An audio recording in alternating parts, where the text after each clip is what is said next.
এই ছেলেটা জন্ম থেকেই অনেক শক্তিশালী ছিল, এজন্য সে বাহুবালির মতো এক ঘুষিতেই ষাঁড়গরুকে মেরে ফেলতে পারত, যার কারণে তাদের শহরে এমনকি তাদের পুরো দেশেও তার সাথে লড়াই করে জেতার মতো এমন কোনো শক্তিশালী মানুষ ছিল না। এজন্য একদিন ছেলেটা ভাবতে শুরু করে সে এত শক্তিশালী হওয়ার কারণে তার অহংকারও ধীরে ধীরে অনেক বেড়ে যাচ্ছে। এজন্য ছেলেটার মনে হয় তার অহংকার কমানোর জন্য তার পুরো পৃথিবীটা ভ্রমণ করা উচিত, যার কারণে সে তার বাবা মায়ের কাছে বিদায় নিয়ে তার সফরে বের হয়ে যায়। এরপর সে অনেকদিন ধরে হাঁটার পর একটা ঘন জঙ্গলের মধ্যে পৌঁছে যায়, কিন্তু তখন সে জঙ্গলের ভেতর থাকা একটা গাছের পিছন থেকে সোনালী আলোকে চকচক করতে দেখে, যা দেখে মনে হচ্ছিল সেখানে কোনো খাজানা লুকানো আছে। তখন ছেলেটার কাছে এই বিষয়টা অনেক আজব মনে হওয়ার কারণে সে সেই দিকে না যাওয়ার সিদ্ধান্ত নেয়, কিন্তু এরপর থেকে সে যেই দিকেই যাওয়ার চেষ্টা করতো সেই চকচকে সোনালী আলোটা তার সামনেই চলে আসতো। এর জন্য ছেলেটা সেখান থেকে বের হওয়ার কোনো রাস্তা খুঁজে পাচ্ছিল না, যার কারণে ছেলেটা মনের মধ্যে সাহস নিয়ে ভাবতে শুরু করে কি চকচক করছে, আজকে সে সেটাকে দেখেই ছাড়বে। কিন্তু ছেলেটা সেখানে পৌঁছানোর পর দেখতে পায় সেখানে কোনো খাজানা নেই, সেখানে একজন বৃদ্ধা মহিলা আগুন জ্বালিয়ে হাত পোহাচ্ছে। এর জন্য ছেলেটা তাকে সালাম জানিয়ে বলতে শুরু করে এখানে কি কোনো রাত কাটানোর মতো ঘর আছে।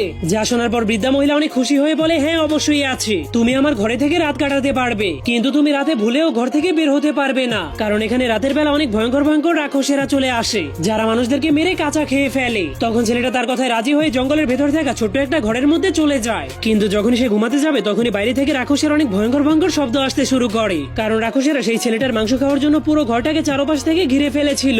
এজন্য ছেলেটা অনেক ভয় পেয়ে নিজেকে বাঁচানোর জন্য একটা লাঠি উঠিয়ে নেয়, কিন্তু তখনই সেই রাক্ষসগুলো ঘরের মধ্যে একটা বাক্স পাঠিয়ে দেয়। তখনই সেই বাক্স থেকে একটা লাঠি এবং একটা টুপি বের হয়ে সেই ছেলেটাকে মারতে শুরু করে দেয়, কিন্তু ছেলেটা তার পুরো শক্তি খাটিয়ে সেই রাক্ষসদের জীবন্ত টুপিটাকে মেরে ফেলে, যা দেখার পর রাক্ষসদের রাজা সেই টুপিটাকে বাঁচানোর জন্য ঘরের মধ্যে ঢুকে যায়। ঠিক তখনই ছেলেটা জলদি করে ঘর থেকে বাইরে বের হয়ে যায়, এরপর একটা মন্ত্র পড়ে দরজাটাকে চিরদিনের জন্য বন্ধ করে দেয়, যার ফলে পরের দিন সকালে যখনই সূর্যের আলো ফুটে তখন সবগুলো রাক্ষস তাদের রাজাকে সেখানে ফেলেই মাটির নিচে পালিয়ে যায়। কিন্তু এরপর ছেলেটা যখনই লুকিয়ে লুকিয়ে বৃদ্ধ মহিলার একটা গোপন দরজাকে খুলে দেয় তখন সে তার সামনে দৃশ্য দেখে অনেক অবাক হয়ে যায়, কারণ সেখানে অনেক সুন্দরী একটা মেয়ে শুকরের চর্বি রান্না করছিল আর তার সাথে অনেক জোরে জোরে গলা ফাটিয়ে কান্না করছিল। তখন ছেলেটা তাকে জিজ্ঞেস করে আরে তুমি এখানে কান্না করছো কেন।